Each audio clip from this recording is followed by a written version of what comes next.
বাংলাদেশ তার জনগণকে নিয়ে, তরুণ সমাজকে নিয়ে চিন্তা করে না। অথচ ডেমোগ্রাফিক ডিভিডেন্ড সুবিধা 2030 সালে শেষ হয়ে যাবে। এরপরে এই বাংলাদেশ যে ইকোনমিক ক্রাইসিসে পড়বে, ভারত আলটিমেটলি চায় বাংলাদেশ সেই ক্রাইসিসের মধ্যেই পড়ে যায়। এজন্য পিছনের দিকে টেনে নেয় একটা রাষ্ট্রকে, পেছনে টানার জন্য 70 সাল, 75, 72, 78 এইসবই নিয়ে যাবে। জাতি কিভাবে সামনে আগায় ওদিকে আপনাদেরকে কোনোদিন নেবেন। একটা জাতি কি পেছনে গিয়ে কোনোদিন স্বাবলম্বিতা অর্জন করতে পারছে? ভিয়েতনামও তো স্বাধীনতা অর্জন করেছে, স্বাধীনতা তো চায়নাও অর্জন করেছে, স্বাধীনতা তো জার্মান অর্জন করেছে, অস্ট্রেলিয়া অর্জন করেছে, মালয়েশিয়া অর্জন করেছে। সেই দেশগুলো তো স্বাধীনতা অর্জনের পরে শুধু সামনের দিকে তার জাতিকে কিভাবে তৈরি করবে সেই থিওরি নিয়ে তারা সামনের দিকে এগিয়ে গিয়েছে।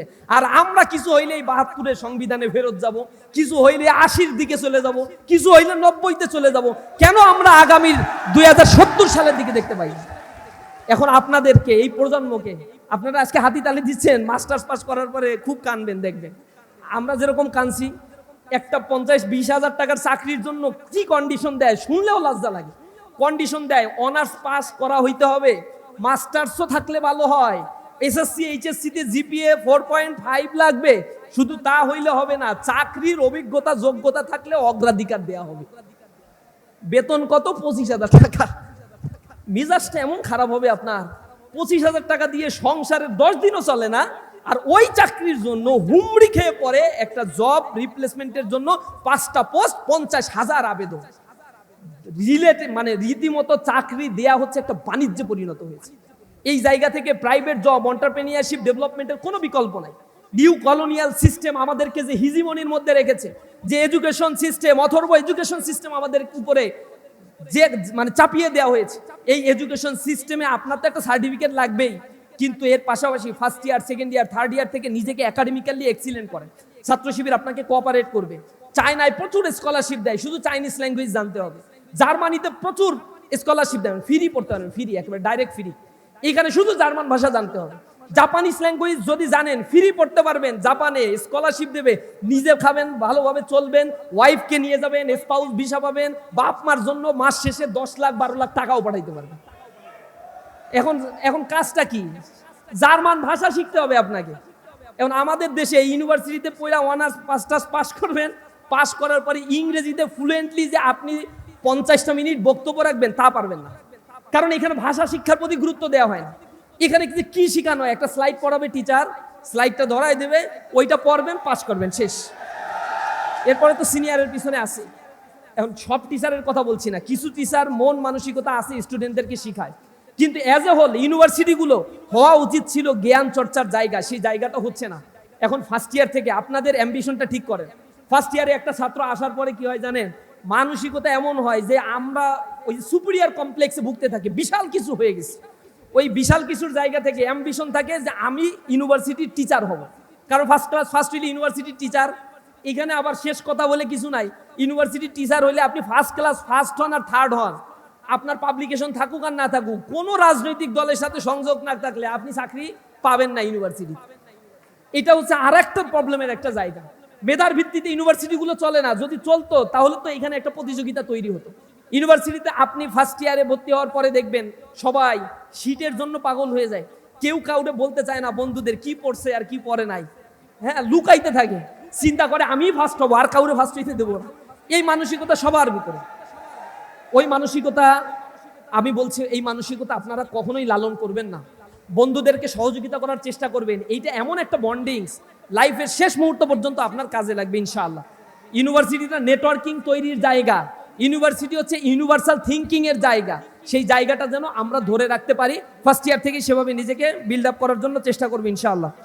ছাত্র শিবিরের আর একটা প্রশ্ন, কোরআন এবং সুন্নাহের আলোকে কিভাবে জীবন গঠন করব এবং বিশ্ববিদ্যালয়ে ফ্রি মিক্সিং কিভাবে এড়িয়ে চলব। দেখেন, রাসূল করিম সাল্লাল্লাহু আলাইহি সাল্লাম মুসলমান যারা, ইসলাম ধর্মে যারা বিশ্বাস করেন, তাদের ব্যাপারে বারবার বলেছেন এক্সট্রা ম্যারিটাল অ্যাফেয়ার্স যারা আমরা করি, এইটা ইসলামে হারাম করা হয়েছে। এক্সট্রা ম্যারিটাল অ্যাফেয়ার্স হারাম করা হয়েছে, এর কারণ হচ্ছে এর মধ্য দিয়ে একটা সোশ্যাল বন্ডিংস নষ্ট হয়ে যায়। রাসূল করিম সাল্লাল্লাহু আলাইহি সাল্লাম বলেছেন, যে ব্যক্তি তার 2 চোয়ালের মধ্যবর্তী স্থান অর্থাৎ জিহবা আর 2 উরুর মধ্যবর্তী স্থান অর্থাৎ লজ্জা স্থানের হেফাজত করতে পারে, আদমানু লাহুল জান্নাহ, আমি তার জন্য জান্নাতের জিম্মাদারি গ্রহণ করে নিব। সূরা মুমিনুনের মধ্যে প্রথম রুকুতে আল্লাহ রাব্বুল আলামিন বলছেন আল্লাযীনা হুম লিফুরুজিহিম হাফিজুন, যারা তাদের লজ্জা স্থানকে হেফাজত করে, এদের ব্যাপারে বলা হয়েছে উলাইকা হুমুল ওয়ারিসুন আল্লাযীনা ইয়ারিসুনাল ফিরদাউসা হুম ফিহা খালিদুন, তারা হচ্ছে জান্নাতুল ফিরদাউসের অধিবাসী আর সেখানে তারা চিরস্থায়ী অবস্থান করতে থাকবে।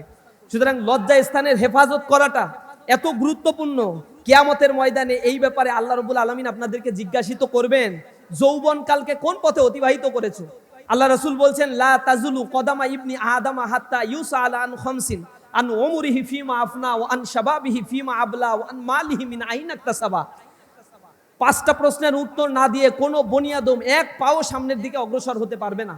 তার মধ্যে প্রথম প্রশ্ন হচ্ছে তোমার জীবনকে তুমি কোন পথে অতিবাহিত করেছো। দ্বিতীয় প্রশ্ন হচ্ছে তোমার যৌবনকালকে তুমি কোন পথে ব্যয় করেছো। তৃতীয় প্রশ্ন হচ্ছে তুমি কোন পথে আয় করেছো। চতুর্থ প্রশ্ন হচ্ছে কোন পথে তুমি ব্যয় করেছো।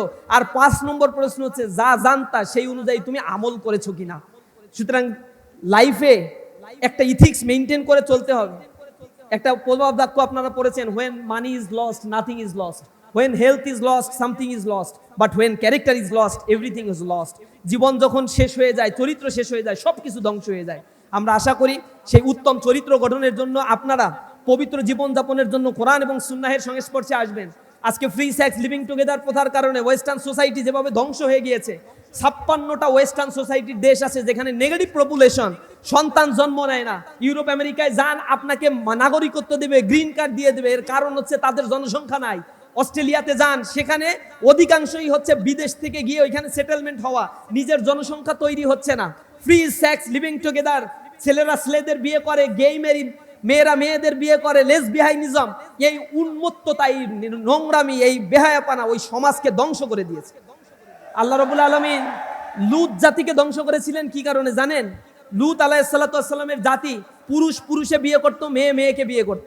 এ কারণে আল্লাহ রাব্বুল আলামিন এমন গজব পাঠাইলেন যে গজবের কারণে মাটির নিচে তাদেরকে গেঁথে দেওয়া হয়েছিল। সেখানে একটা সমুদ্র তৈরি করা হয়েছিল যেটাকে বলা হয় ডেড সি, এখনো পর্যন্ত আছে, মৃত সাগর। এই মৃত সাগরে এত ঘনত্ব আল্লাহ রাব্বুল আলামিন দিয়ে, এবং আয়াতিল লিউলিল আলবাব, উলুল আলবাব যারা, তাদের জন্য এগুলো নিদর্শন হিসেবে আল্লাহ রাব্বুল আলামিন রেখে দিয়েছে। ইউসুফ আলাইহিস সালাতু ওয়াস সালামের একটা ঘটনা সূরা ইউসুফের মধ্যে আল্লাহ রাব্বুল আলামিন বলেছেন, এটাকে আল্লাহ বলছেন আহসানুল কসাস বিমা আওহাইনা ইলাইক, আমি আপনার কাছে একটা উত্তম ঘটনা বর্ণনা করছি। একটা সূরা শুধু এক নবীর জন্য এবং সেই নবীর শুরু থেকে শেষ পর্যন্ত বর্ণনা করছে।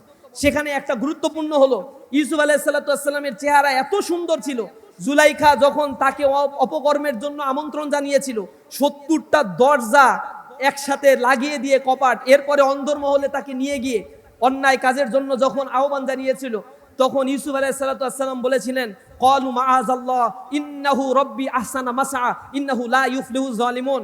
আল্লাহ তুমি আমারে হেফাজত করো, তুমি আমাকে যত নিয়ামতে পরিপূর্ণ করে দিয়েছো, আজকে যদি আমি অন্যায় কাজের মধ্যে লিপ্ত হয়ে যাই তাহলে আমি নিজের উপরে বড়ই জুলুম করে ফেললাম। এই কথা বলে সে দৌড় দিল, পেছন দিক থেকে জুলাইখা কাপড় টেনে ধরে পেছনের কাপড় পর্যন্ত ছিঁড়ে গিয়েছিল। এরপরে ইউসুফ আলাইহিস সালাতু ওয়াস সালাম যখন সবার সম্মুখে এসে কথাগুলো বলল, ইউসুফ আলাইহিস সালাতু ওয়াস সালামের কথা কেউ বিশ্বাস করে না। ওই মহিলা তাকে প্রলুব্ধ করার চেষ্টা করেছিল। এরপরে ইউসুফ আলাইহিস সালাতু ওয়াস সালামকে কারাগারে নিয়ে গেছে। ইউসুফ আলাইহিস সালাম নিজে বলছে, হে আল্লাহ, কারাগারে যেতেও আমি পছন্দ করি, এরপরেও আমার চরিত্র নিয়ে যেহেতু যেন কেউ কথা না বলে, তুমি দয়া করে আমার চরিত্রের এই হেফাজত দান করো। ইউসুফ আলাইহিস সালাতু ওয়াস সালাম 8 বছর কারাগারে ছিলেন। এরপরে সসম্মানে কারাগার থেকে চরিত্রের হেফাজতের জন্য আল্লাহর কাছে দোয়া করছেন। এ কারণে আল্লাহ তাকে আজিজে মিশরের আসনে অধিষ্ঠিত করেছিলেন। মিশরের সবচেয়ে গুরুত্বপূর্ণ জায়গায় তাকে আল্লাহ রাব্বুল আলামিন নিয়ে গিয়েছিলেন। চরিত্রের হেফাজত করার পুরস্কার কি হবে, সূরা ইউসুফের মধ্যে আল্লাহ রাব্বুল আলামিন সেটা বর্ণনা করে দিয়েছেন। আমরা যেন সেই চরিত্রের হেফাজত করে চলতে পারি। এবং আমার যদি দরকার হয়, ইউনিভার্সিটি লাইফে প্রয়োজন আছে, বিয়ে করে ফেলবো, কোনো সমস্যা নাই, কিন্তু বিবাহ বহির্ভূত সম্পর্কের মধ্যে জড়াবো না। যত দ্রুত পারবেন বাবা মাকে কনভিন্স করে বিয়ে শাদী করে ফেলবেন। যদি চরিত্র ঠিক থাকে, মনে রাখবেন জান্নাতে যাওয়ার জন্য এটা আপনার সবচেয়ে গুরুত্বপূর্ণ ওয়ে বা সিঁড়ি হিসেবে ভূমিকা পালন করবে। ইসলামী ছাত্র শিবির আপনাদেরকে একটি নান্দনিক সুন্দর জীবনের দিকে আহ্বান জানায়। জাহাঙ্গীরনগর বিশ্ববিদ্যালয় আপনাদেরকে সেই জন্যই আজকে ডেকে নিয়ে যে নবীনদের নিয়ে আয়োজন করেছে। আমরা চাই প্রথম বর্ষ থেকে আপনারা নিজেদেরকে একটু গড়ে তোলেন, ভাষা শিক্ষার দিকে নজর দেন, সফট স্কিল ডেভেলপমেন্টের জন্য নিজেদেরকে গড়ে তোলেন, ফেসবুক চালিয়ে সময়টা নষ্ট করে দিয়েন না। ফার্স্ট ইয়ারে থাকতে ন্যূনতম রেজাল্ট 3.5 রেজাল্টও যদি রাখতে পারেন, সারা পৃথিবী আপনাদের জন্য ওপেন হয়ে যাবে ইনশাআল্লাহ। এরপরে ফার্স্ট ইয়ারে যে টিচারগুলো আপনাদেরকে পড়াবে, দয়া করে টিচারদের সাথে একটু সম্পর্ক ডেভেলপ করেন। আপনাদের অনেকে বলবে ও হচ্ছে ওপেকের সদস্য। ওপেক বলেন, বোঝেন? Organization of petroleum exporting countries, তেল রপ্তানিকারক সংস্থাকে ওপেক বলা হয়। তো অনেক স্টুডেন্ট যখন টিচারের কাছে বারবার যায়, কিছু বন্ধু আছে ব্যাক বেঞ্চে বসে, ওরা আপনাকে বলবে দেখছিস ওপেকের সদস্য, খালি টিচারদের তেল মারে। দিন শেষে কি হয় জানেন? ওই টিচারদের কাছেই যে যায়, পরীক্ষায় সিটির আগে, টার্ম ফাইনালের আগে, কার্ডের আগে সবাই আবার ওর খাতাটাই নেওয়ার চেষ্টা করে, ওর কাছে গিয়েই দাগায়। তখন আর ওপেকের সদস্য মনে থাকে না, বলে বন্ধু দে তো কি পড়াইছে, স্লাইডটা তোর কাছে আছে কিনা, কালকে কি টেস্ট হবে। তখন আবার ওর গুরুত্ব অনেক বাড়ে। সুতরাং আপনাকে যদি কেউ বলে ওপেকের সদস্য, আপনি ধরে নেবেন আলহামদুলিল্লাহ, I am in a right track, আমি সঠিক ট্র্যাকে আছি। ইউনিভার্সিটি হচ্ছে একটা কিন্ডারগার্টেন। টিচার প্রশ্ন করে, টিচার খাতা দেখে, টিচার রেজাল্ট করে। সুতরাং টিচারের সাথে ভালো সম্পর্ক মানে সিজি অনেক হাই। এই চেষ্টাটা আপনারা করবেন, এটা মেনটেন করার চেষ্টা করবেন। অ্যাসাইনমেন্টগুলো গুরুত্ব সহকারে করবেন। শুরুতেই কম্পিউটারের নলেজটা একটু শিখে নেবেন, ইংরেজি নলেজটা শিখে নেবেন, যাতে প্রেজেন্টেশন স্কিলটা আপনার ভালো হয়। আমরা চাই একটি সুন্দর সমাজ, আত্মপ্রত্যয়ী সমৃদ্ধ একটি সমাজ গড়ার জন্য আপনাদের ভূমিকা অনবদ্য হোক। চরিত্র এবং কর্মের মেলবন্ধনে আমরা যেন নিজেদেরকে গড়ে তুলতে পারি। আপনাদের কর্ম এবং আপনাদের জীবনই আপনাকে মহৎ করবে, অন্যের কর্ম আপনাকে মহৎ করবে না। সকলকে অসংখ্য ধন্যবাদ। আসসালামু আলাইকুম ওয়া রাহমাতুল্লাহি ওয়া বারাকাতুহু।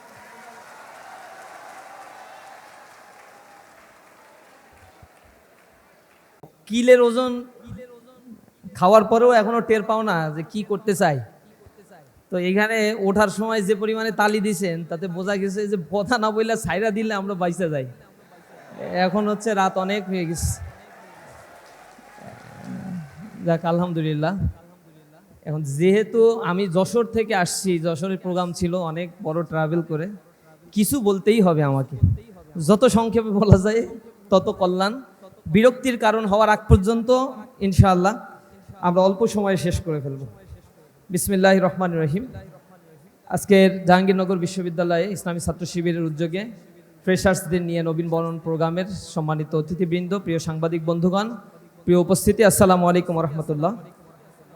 আপনাদের কিছু প্রশ্ন আছে, প্রশ্নগুলোর অনেক প্রশ্নের ভিতরে কয়টা বাছাই করছি সময়ের কারণে, এই কয়টার উত্তর দিয়েই শেষ করে দেব ইনশাআল্লাহ।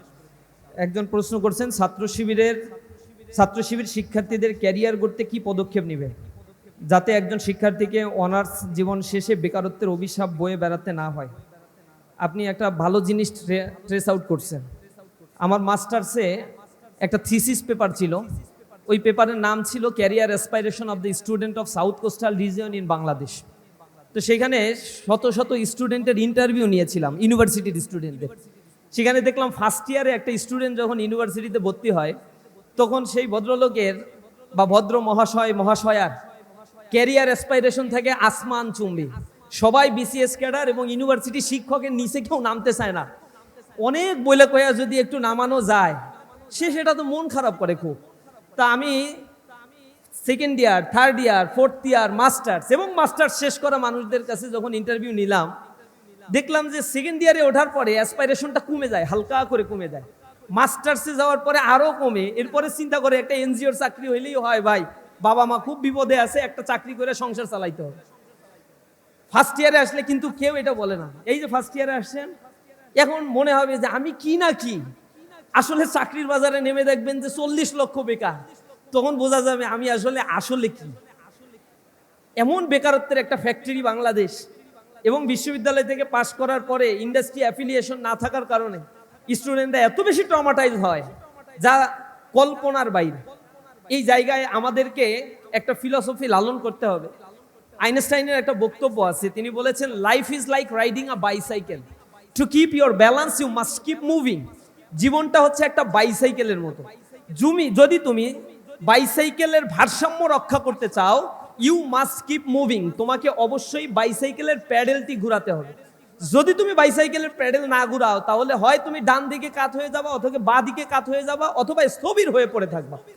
স্বাভাবিক ওয়েতে আপনি আপনার জীবনের গতিপথ, ইউনিভার্সিটিতে ভর্তি হয়েছেন, এটা মনে করার কারণ নাই যে ইউনিভার্সিটির সার্টিফিকেট এক হাতে নেব আর ডাইন হাতে মনে হয় আমার অ্যাপয়েন্টমেন্ট লেটার দেওয়া হবে। এটা মনে করার কোনো কারণ নাই। ওই ইউনিভার্সিটিতে পড়ুয়া মানুষদের ভিতরেই 34%, টোটাল বেকারের 34% হচ্ছে ইউনিভার্সিটিতে পড়ুয়া। আর যারা ইন্টারমিডিয়েট পাস করতে পারে না এদের মধ্যে বেকারের পরিমাণ লেস দ্যান 5%। তার মানে বোঝেন বাংলাদেশে শিক্ষা অর্জন করার পথে আসছেন মানে বেকারত্বের সিঁড়িতে হাঁটা শুরু করছেন। সুতরাং এই যে জায়গাগুলোতে আপনি জার্নি করেছেন, এই জায়গায় এখন থেকে আপনাকে একটা প্রিপারেশন নেওয়া দরকার। এই জায়গায় প্রিপারেশন নেওয়ার জন্য ক্যারিয়ার গাইডলাইন মূলক প্রোগ্রাম, ক্যারিয়ার কাউন্সিলিং মূলক প্রোগ্রাম ইসলামী ছাত্র শিবির করে। কতগুলো লেয়ারে ইসলামী ছাত্র শিবির কাজ করে। আপনি অনার্সে পড়েন, আপনার জব অ্যাফিলিয়েশনের জন্য কিছু সফট স্কিল, কিছু হার্ড স্কিল প্রয়োজন। ইসলামী ছাত্র শিবিরের একটা থ্রাইভিং জেন নামে একটা প্রজেক্ট আছে। এই প্রজেক্টের মধ্য দিয়ে স্টুডেন্টের interpersonal skill, soft skill, computer skill, ইংরেজি স্কিল, অন্যান্য ল্যাঙ্গুয়েজের স্কিল, সিভি রাইটিং, হায়ার স্টাডির জন্য যা প্রয়োজন এই কোর্সগুলো একেবারে ইউডেম বা অক্সফোর্ডের মডেলে ইসলামী ছাত্র শিবির ডেভেলপ করেছে।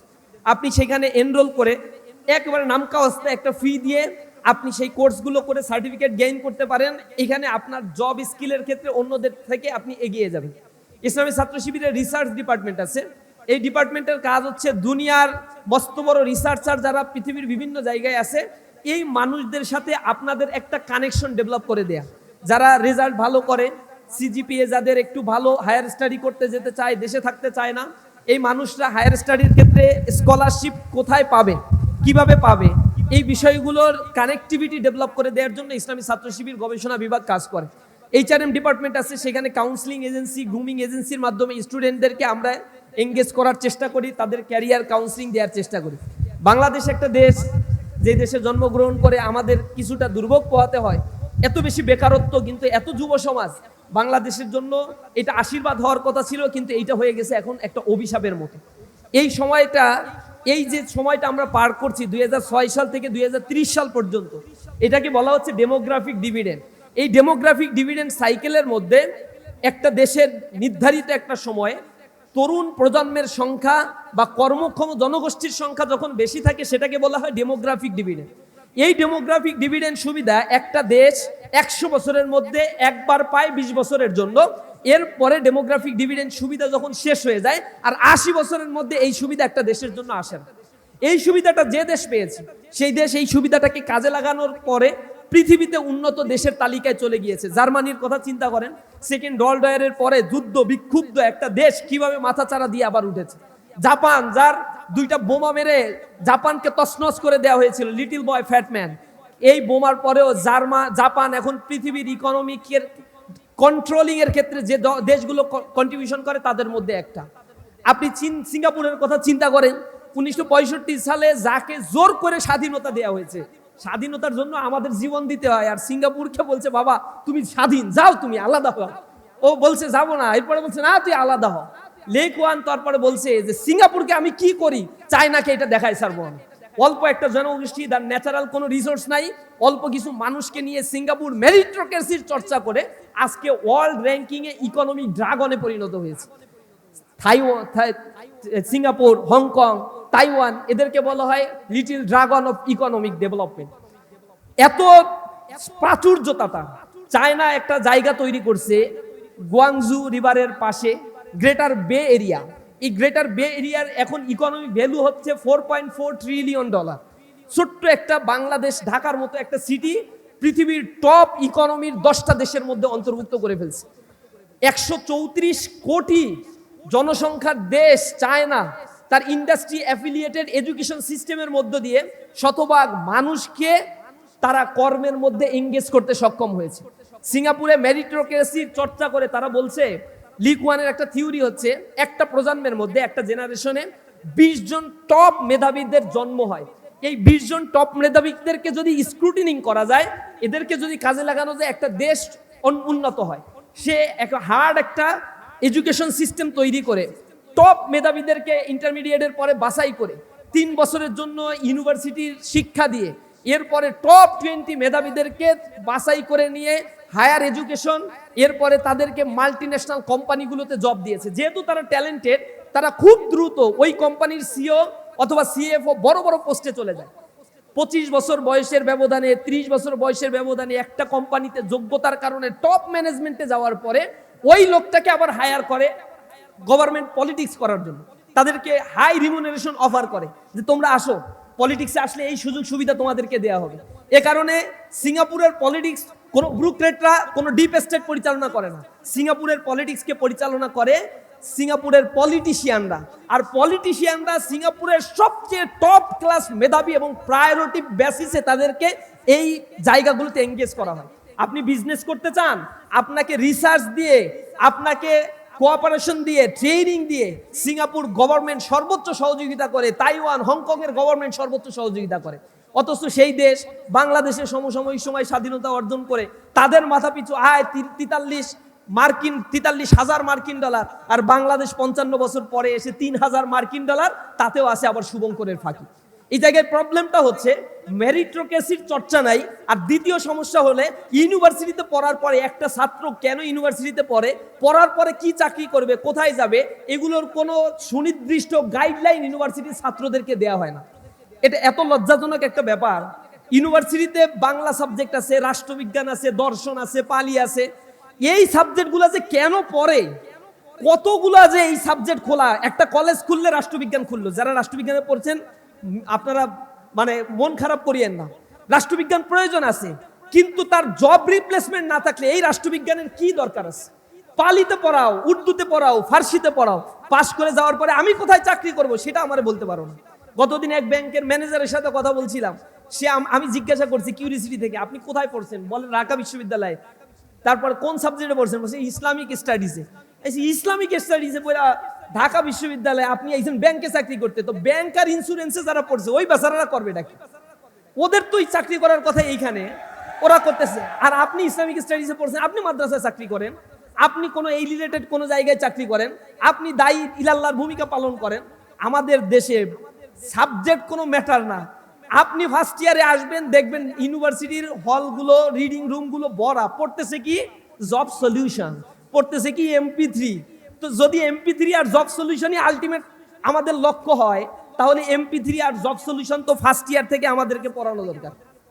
আমাদেরকে কেন ফিজিক্স, কেমিস্ট্রি, বায়োলজি এগুলো পড়ানো হয়? কেন আমাদেরকে ল্যাবের ভিতরে সময়গুলো নষ্ট করা হয়? আমি দেখেছি আমার ক্লাসের ইউনিভার্সিটিতে যে স্টুডেন্ট SPSS এর কাজ পারতো, পাইথনের কাজ পারতো, C+ প্রোগ্রামিং পারতো, রিসার্চের ক্ষেত্রে তার Q1 জার্নালে পাবলিকেশন আছে, এই ছাত্রটা পরবর্তীতে গিয়ে এসআই চাকরি করে, পুলিশের এসআই চাকরি, 16,000 20,000 টাকার চাকরি। আমি তারে বলছি আল্লাহর রাস্তায় এই চাকরি না করে তুই তো রিসার্চে কাজ করতে পারিস। বলে ভাই যেটা পাইছি সেটা আগে করে নি, পরে দেখবান। তার রিসার্চের এই মেরিটটা কোনো কাজেই লাগলো না, এতগুলো পাবলিকেশন তার কোনো কাজে লাগলো না। ইউনিভার্সিটি পাস করার পরে সে কোথায় জব করবে, এই জন্য চায়নায়, সিঙ্গাপুরে, হংকংয়ে, তাইওয়ানে, মালয়েশিয়াতে, সুইডেনে, ডেনমার্কে, নরওয়ে, স্ক্যান্ডিনেভিয়ান, বাল্টিক অঞ্চলের দেশগুলোতে যেই কাজটা করে, কোনো একটা ইউনিভার্সিটিতে একটা সাবজেক্ট খুললে ওই সরকারের কাছে আগে বলতে হয় ইউনিভার্সিটির ওই সাবজেক্টে পড়ার পরে ওই ছাত্র কোথায় আসলে চাকরি করবে। এই কথা যদি না বলতে পারে এবং এই এমও যদি না দেখাইতে পারে, তাহলে কারো ইউনিভার্সিটির সাবজেক্ট খোলার কোনো পারমিশন নাই।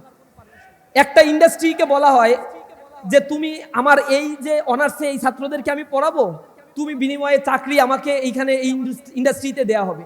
ওই ইন্ডাস্ট্রি কি করে জানেন?